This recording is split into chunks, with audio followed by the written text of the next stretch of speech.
Asleep, is he? The ploughing plonker.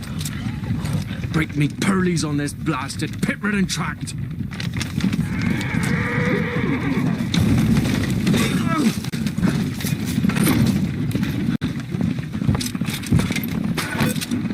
Where's Veered on dry road? Oi! The devil's out there! It's running from!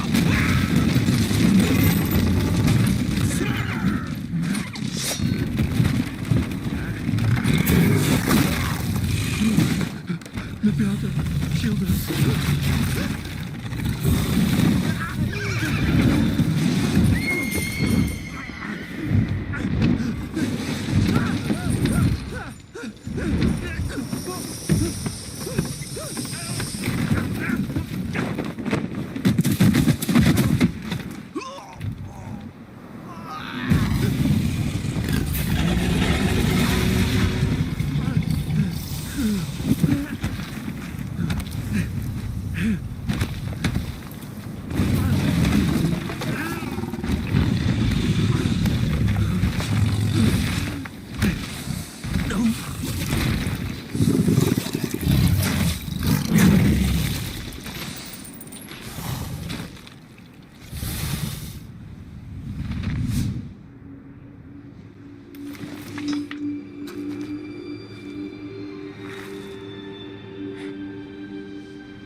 Salt.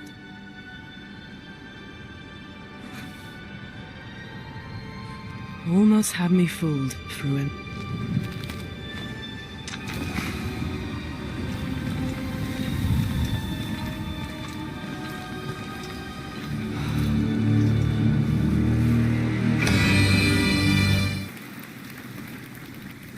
This is a technological showcase set in the world of The Witcher 4. What you just saw and are going to see now is running on a standard PlayStation 5 at 60 FPS with ray tracing.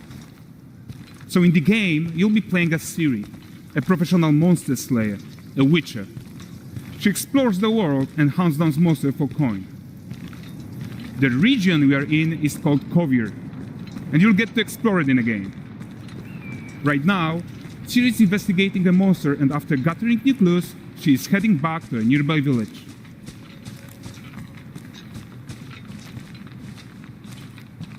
All right, everyone, meet Kelpie. Let weeds be weeds, Kelpie.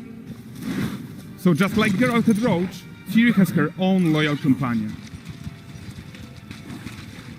We return to town. These two characters need to feel like one. Since you're gonna explore the world on horseback, riding needs to feel seamless, natural, and just fun.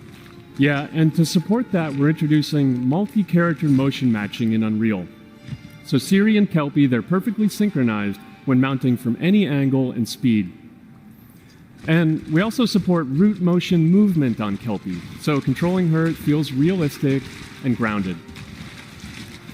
And there are also some really nice improvements to our Unreal Chaos Flesh Solver and these machine-learned deformations. So you've got realistic muscles moving and stretching under Kelpie's skin without compromising the performance there.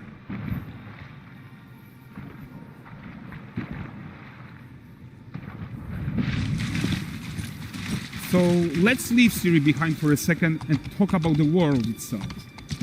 So much of the Witcher world is natural, organic, especially Kovir with its dense forest and wild nature. Yeah, and wild nature is hard. And with nanite geometry, we've freed artists from so many of their old constraints. But we don't want to rest until everything we do in Unreal has that same spirit of freedom. There's always more work to do. And foliage is a huge piece of that puzzle. So we are excited to introduce nanite foliage. And in order to achieve gorgeous foliage density everywhere, while still being memory efficient, fast to render, we believe that a new idea was needed. So instead of the same card approach we've been using for the past 20 years, artists should be free to take a nanite approach to foliage, modeling every single leaf and pine needle. And the old LOD tricks of the past, they needed a complete rethink. And in their place, it's a new adaptive voxel representation in nanite. It's volumetric, it's fully 3D, it is super fast to render. And these dense clusters of triangles turn into these cubes. which at a distance, they're no larger than a pixel, and they react to the changing light of our dynamic sun and our shadows, and they allow artists to render whatever amount of foliage is needed to achieve their vision without compromise. And no compromise means how ambitious we are when it comes to bringing our vision to life with incredible visuals. But more than that, together with Epic, we created faster way to load the world. We can now bring in more content more quickly for the smoothest possible experience as we fly down to catch up with Siri.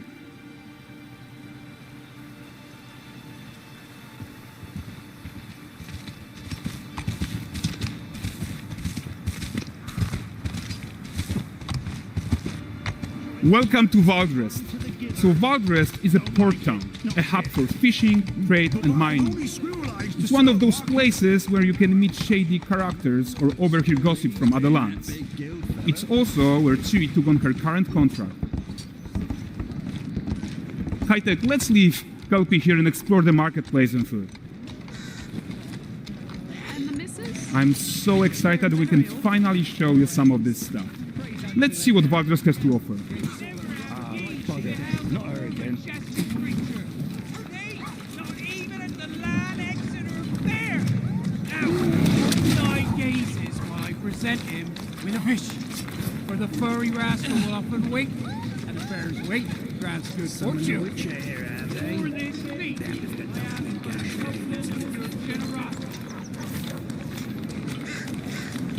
Pardon. Guys, notice how responsive the world is. Character actions directly affect what happens around you, sometimes even setting off chain reactions. Everything is working together.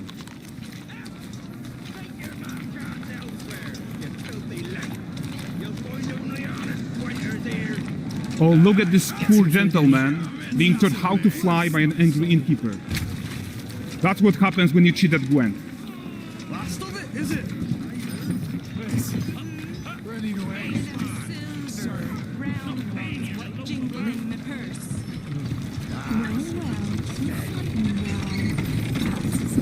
Okay, so this is the guy who gave the series quest his own. Like you probably suspect, he has his own agenda in all of this. You're off your tits again, Wilfred. Get your ass up.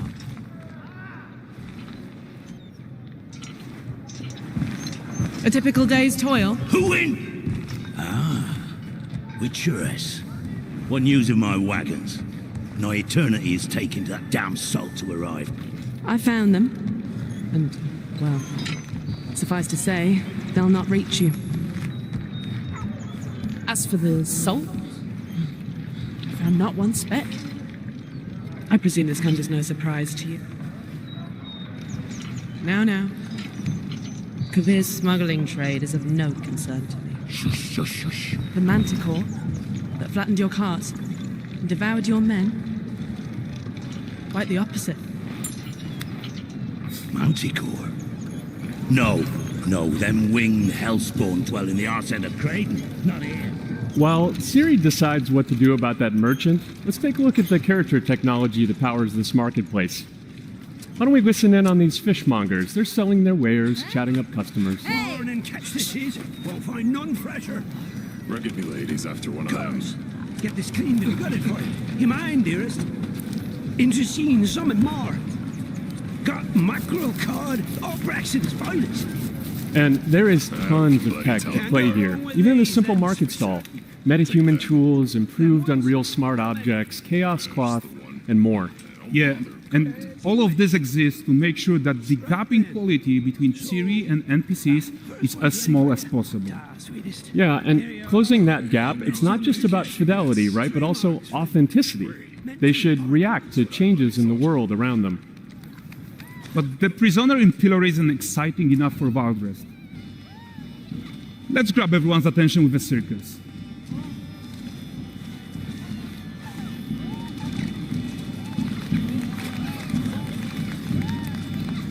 But the great performance deserves a huge crowd though.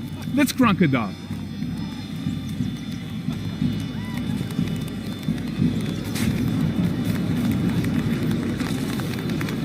So you are seeing tons of optimizations here to many of Unreal systems.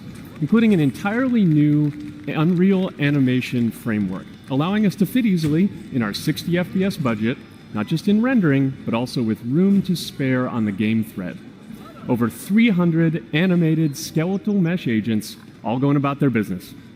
And the whole point is to leave breathing room for developers like you to introduce the gameplay and the systems that your players expect, empowering you to make your worlds come to life without Unreal standing in your way. You are right. And that's the open world RPG that we are making. But before we wrap up, how about one final check-in with Siri?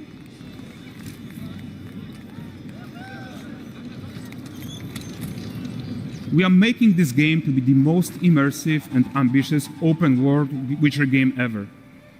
And we are making this a reality thanks to our work on Unreal with the team at Epic. I think what we are doing together is going to bring in a new generation of open world RPGs, and I'm so proud of what we accomplished so far. We are too. So we're almost done, but before we go, here's a small gift for all Witcher fans. A first look at Lanexeter.